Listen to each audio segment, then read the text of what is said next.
It is finally time for us to take a look at the new Sailor Moon Eternal trailer, checking out all the frames and all the details. Hello, everyone. I'm Leo, and I'm finally doing this.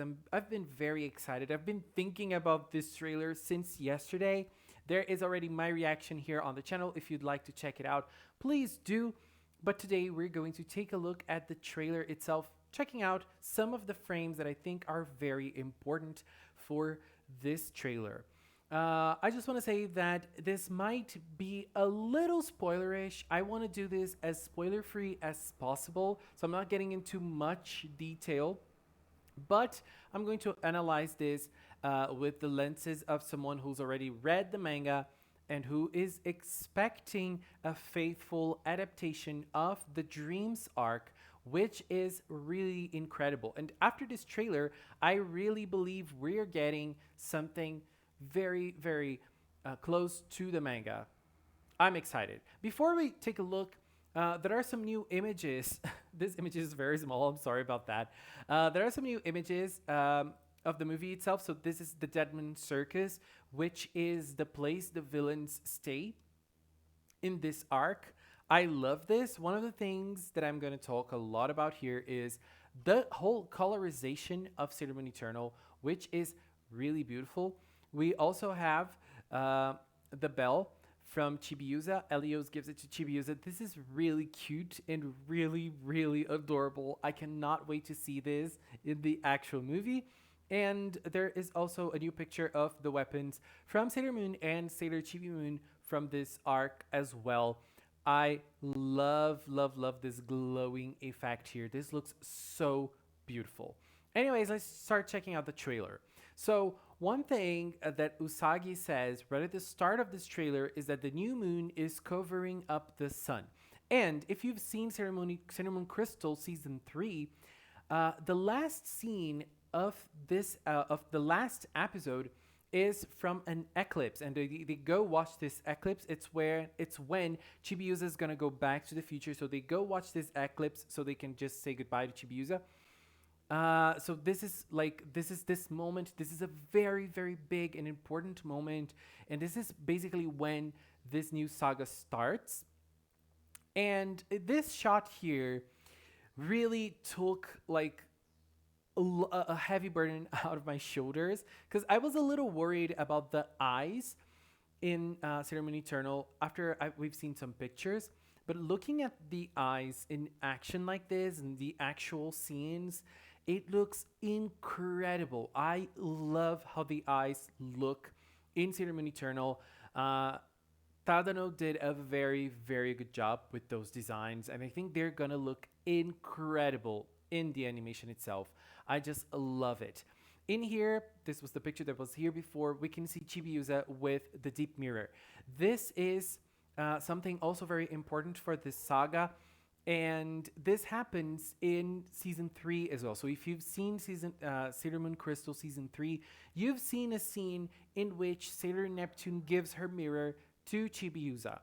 And Chibiusa, there is a use for this mirror, but Chibiusa uses it a lot, thinking about wanting to become like Usagi. So this is one of her dreams, right? So in this saga, she wonders about being like Usagi a lot. She admires, they bicker a lot, but she admires Usagi a lot for who she is. Not only Usagi, but also Sailor Moon. So the mirror, like she's always looking at the mirror and thinking about this. But this mirror is also going to be very important later on, and this is a very big scene. Also, this was a very sweet moment between Usagi and Chibiusa. Oh my god, just look at how cute they both look. And this look as well, one thing that I was talking about, the eyes, full of expression. I love this kind look for Sailor Moon, like Sailor Moon looking kindly into Chibiusa. And this is a very big arc for Chibiusa. This is very important for her growth as a character, and I cannot wait. In here now we get into the inner Senshi, some of the inner Senshi scenes. This is obviously from Sailor Mercury, and this arc is all about dreams, right? So the four of them, like the six of them actually, the four innocent Senshi, Sailor Moon, and Sailor Chibi, they are wondering about their dreams and about their futures. And this is a big part of the four inner Senshi little arcs we have inside this big arc. This is a very important and powerful moment for each of them.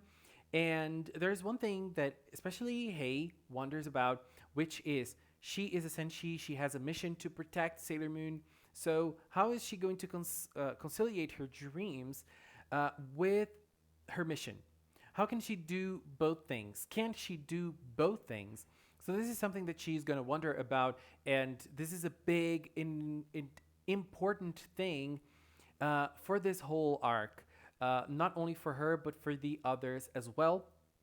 And so in this scene, we see a little bit of the inner monologue in Sailor Mercury's dream. This is gonna be beautiful. I cannot wait to see this. Sailor Mercury is my favorite out of the inners, and I just love her so much. And this is very beautiful. This day shot really impressed me. Oh my god, this looks awesome, really awesome. And her eyes, her purple eyes, girl, I love this.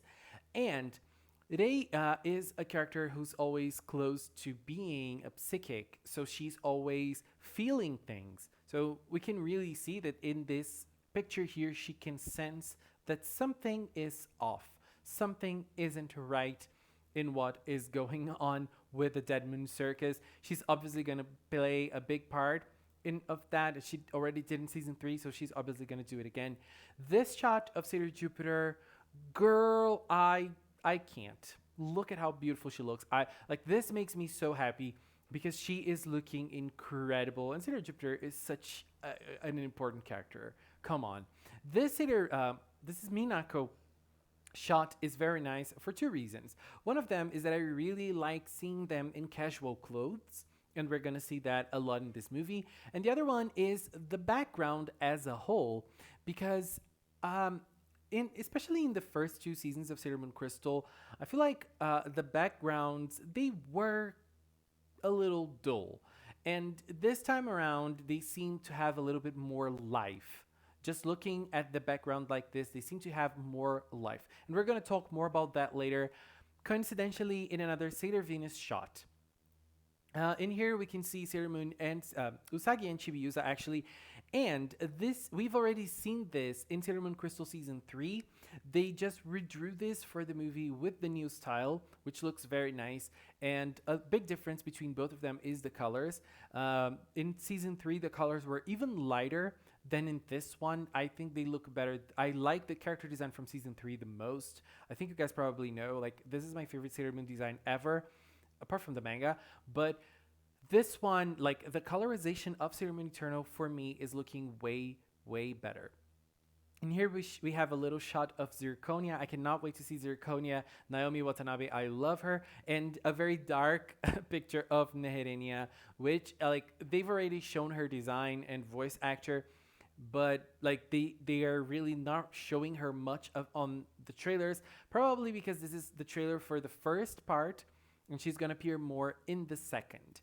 So in here we have Sailor Mercury again. This was something that was kind of worrying me a little bit because in this arc they have a meeting with themselves, and in Sailor Mercury's and Sailor Jupiter's case, they meet with like little versions of themselves, little fairies. I just love this shot so much. And look, like this is a very important thing to me as a Sailor Moon fan. Sailor Mercury is very kind to herself in this moment. And look at how kind the eyes of the little Sailor Mercury are looking at the actual Sailor Mercury. Oh God, I can't with this. And then we have this shot of Sailor Jupiter with herself, and this is like the opposite because Sailor Jupiter was being very hard on herself in this moment, and the little Sailor Jupiter comes to scold her, and I'm very happy. You guys have no idea how happy I am with this shot because it is very close to how it is in the manga, and this scene is the manga is out of this world. I love this. So in here we also have this beautiful shot of Hei with the determined eyes, and the glows, the red glows, the little red or purple wine glows it around it. Oh god, she is getting determined back to fight. And okay, so this is when we get to their attacks. In this trailer, we had two scenes of their attacks, um, which are Sailor Mercury and Sailor Mars. So basically, what they've been doing with Crystal since season 3 is more or less retracing the attacks from the 90s anime, right? They've been doing more or less the same animation. And in the 90s, in Supers, when they got their new attacks, the inners, we have this. We have a symbol in the back. They pull out their hands, the element comes in their hands, and then they perform the attack. So I was wondering if they were going to do the same for this movie. They are. But the attacks don't seem to be retraced. Thankfully, we have new animation. We've already seen this with Mercury Aqua Rhapsody. It's very different from what the 90s is. And the lyre or the harp that Sailor Mercury plays is very small, and it's very resemblant of the manga, because in the 90s anime it was a little larger, and now she spins around and the water spins around her. It's very different from Mercury Aqua Rhapsody from the 90s. So she's the start of the animation is probably going to be similar, but then the attack itself is going to be different, thankfully. I don't want to see simple retracings. And then we have Sailor Mars' attack, Mars Flame Sniper, which is an attack I really like. Again, not really a retracing. And differently from the 90s and more resemblant of the manga, it seems that she's throwing an actual arrow, as we can see here. And, you know, she just powers it up. In the 90s, we had like an energy arrow. This time around, not really. We can really see the details of the arrows here. Oh my god, this attack, this attack, it's really beautiful. I think they're gonna go more or less the route they went with the 90s attack. She's gonna play the arrow to the side and then to the front like she's doing here, but the animation itself is different. In here we have a shot of Sailor Venus's transformation. I really like it, again, because the background seems very, very different from what it was in seasons 1 and 2 and 3 from Crystal.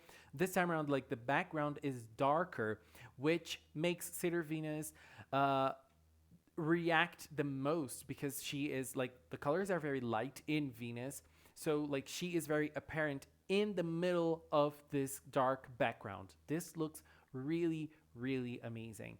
It looks awesome. uh, just before I talk about that one, I want to say that we haven't seen Sailor Jupiter's attack here.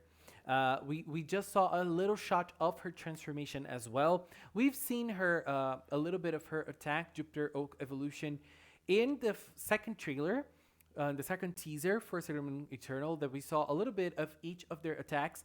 And it seems very similar to what it was in the 90s, but she has the leaf crown in this version. So I don't know if we're gonna get a little different animation, but since we're getting a different animation in Mercury and in Mars, I hope that Venus and Jupiter also have different animations, because come on, come on. And obviously we have this beautiful shot of Chibiusa with Helios. Oh my god. Look at the city down there. Everything looks so alive and beautiful and artsy. Oh god, I just can't with this. This was also another scene that was in Crystal season 3. It was just redone with the style of the movie. It looks awesome. The animation in this part is really beautiful. This is a big moment for the girls and for the start of this arc. In the 90s, I think this happened in Stars, and in the manga, it happens in the Dreams arc. So it's a little different, but now we're gonna get to see this scene again in the movie, because we've already seen this in season 3, but we're gonna get it in the movie again, which is such an iconic Sailor Moon scene that I'm not complaining at all that we're seeing this scene again, because girl, I just love it. So this was my little analysis. Let's finish it with Mars, because I love this. And this was my little analysis of what we've seen. I'm very excited to see this. And also, I just forgot to talk about something concerning Mars and Venus. We've seen the fairies for Mercury and Jupiter, and in Mars's arc and in Venus's arc, they don't have those fairies. The characters that work with their development are different, and we haven't seen any of those in these trailers. I think those are going to be like the last surprises. I just cannot wait because we actually need voice actors for Mars's character because we haven't seen them at all. But there is something that points out to them uh, in this picture right here. I'm not gonna talk about it because if you know, you know. If you don't know, I'm not gonna spoil it for you. But if you know, you know. So it's in this picture somewhere. So I'm very curious for that. Like, I'm very, very curious and excited. And I believe that we're still gonna have one more trailer because we haven't seen the villains like the Amazon Trio or the Amazon Escartes. They're both of the teams are going to be present in the first movie already. So I really wanted to see a little bit of them. But I am so happy with what we've got. This trailer is awesome. It's beautiful, it's powerful, the animation is fire, the drawings are gorgeous, the song, the colors, everything is so on point. I love this. And, I wanted to be in Japan in January just to watch this, but what can you do, right? So let's wait. Our time will come. Our time will come. Anyways, I'm sorry this video is longer than it was supposed to. I thought I was going to spend like 5 minutes talking about this. But it's Sailor Moon. I love it. So, girl, sorry about that. I just want to take this a little time to thank all of the members of the Magical Cinema channel. Thank you so much for supporting the channel, for supporting me, for supporting Magical Cinema and this crazy idea. I love you all. Thank you all so much for watching as well. And until next time. Bye bye.